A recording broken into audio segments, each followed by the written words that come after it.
जय श्री कृष्णा। मैं संध्या शर्मा इस हरि कथा में आप सभी हरि भक्तों का स्वागत करती हूँ। योगानंद जी महाराज बता रहे हैं लाड़ी माशय के अतीत के बारे में।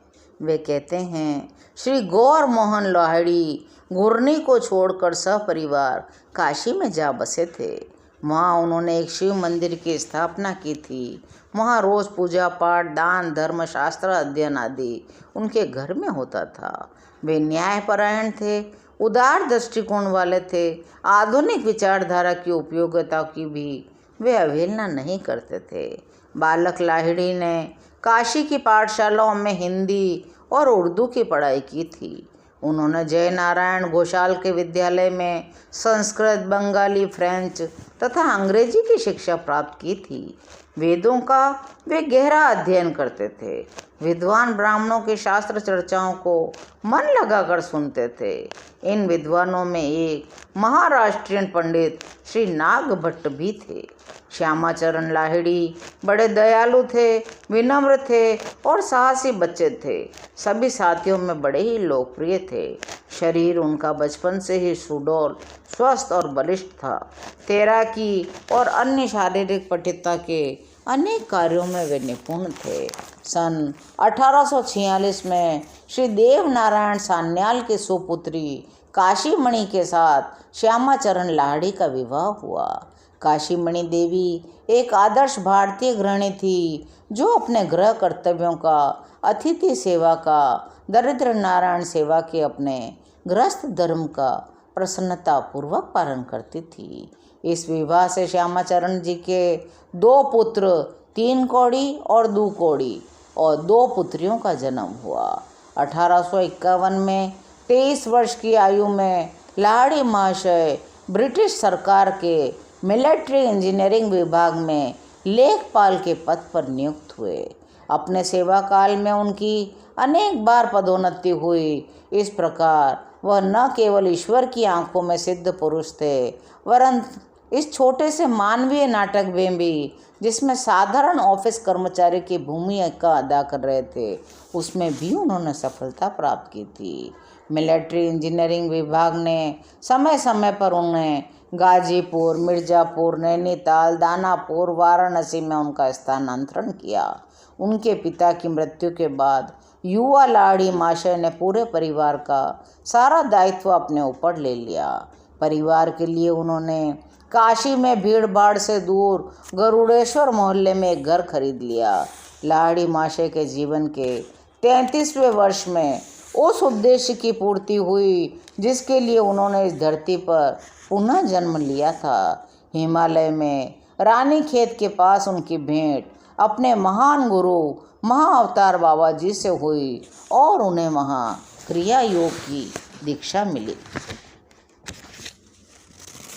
बद्रीनाथ के आसपास उत्तरी हिमालय पर्वत पर आज भी लाहिड़ी महाशय के गुरु बाबा जी की सजीव उपस्थिति से जगह पावन हो रही है।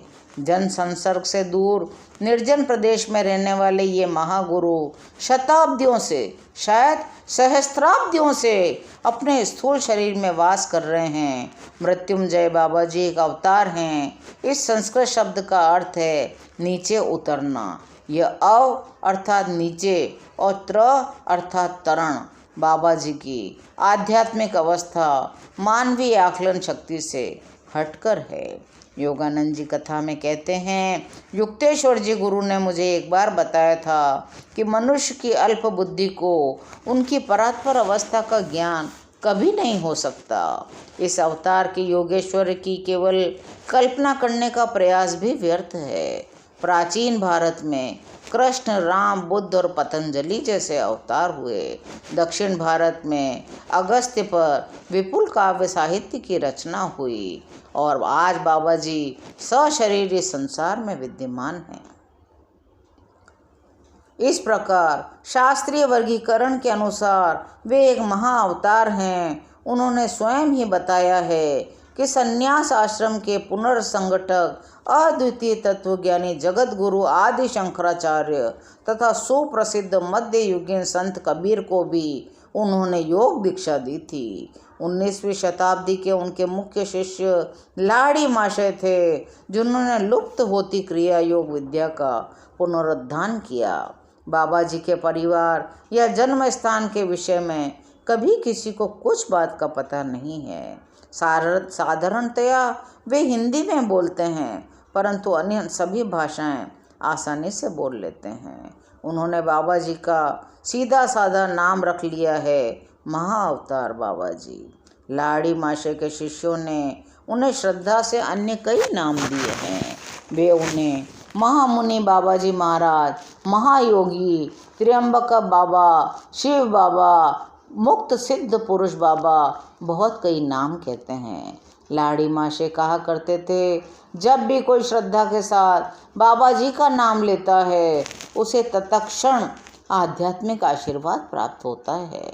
एक बार लाड़ी महाशय बताते हैं, अपने अद्वितीय महागुरु अपने शिष्यों के साथ पर्वतों में एक स्थान से दूसरे स्थान पर भ्रमण करते रहते हैं। उनकी छोटी सी शिष्य मंडली में 2 अत्यंत उन्नत अमेरिकी शिष्य भी हैं। किसी स्थान पर कुछ समय बिताने के बाद बाबा जी कहते हैं, डेरा डंडा उठाओ। वे अपने पास एक डंडा रखते हैं। उनका आदेश अपनी मंडली के साथ तत्क्षण दूसरे स्थान पर पहुंचने का संकेत होता है। वे एक स्थान से अदृश्य होकर दूसरे स्थान पर प्रकट होने की इस पद्धति का उपयोग नहीं करते। वे एक शिखर से दूसरे शिखर पर पैदल ही जाते थे। जब बाबा जी की इच्छा होती है तभी उन्हें कोई देख सकता है या पहचान सकता है। कभी वे दाढ़ी मूंछ के साथ दिखते हैं, कभी बिना दाढ़ी मूंछ के। उनके देह के लिए किसी आहार की आवश्यकता नहीं होती, इसलिए वे कभी भी कुछ खाते नहीं दिखते हैं। हाँ, शिष्यों को जब कभी दर्शन देते हैं तो लौकिक शिष्टाचार के रूप में कभी कभी फल या चावल की खीर स्वीकार कर लेते हैं। केवलानंद जी बताते थे, बाबा जी के जीवन की 2 विस्मयकारी घटनाएं मुझे आज भी याद है। एक रात उनके शिष्य वैदिक होम के लिए जल रही विशाल अग्नि ज्वालाओं को घेर कर बैठे थे। अचानक महागुरु ने एक जलती लकड़ी उठा ली और अग्नि के पास बैठे अपने एक शिष्य के नंगे कंधे पर हल्का सा प्रहार कर दिया। यह तो क्रूरता है गुरुदेव। वहाँ लाड़ी महाशय भी उपस्थित थे। वे बोले, अपने गत कर्मों के फलस्वरूप तुम्हारी आंखों के सामने वह पूरा जलकर राख हो जाता तो क्या तुम्हें अच्छा लगता? इन शब्दों के साथ ही बाबा जी ने शिष्य के आहत कंधे पर अपना आरोग्यप्रद हाथ रखकर उसे दाह से मुक्त कर दिया।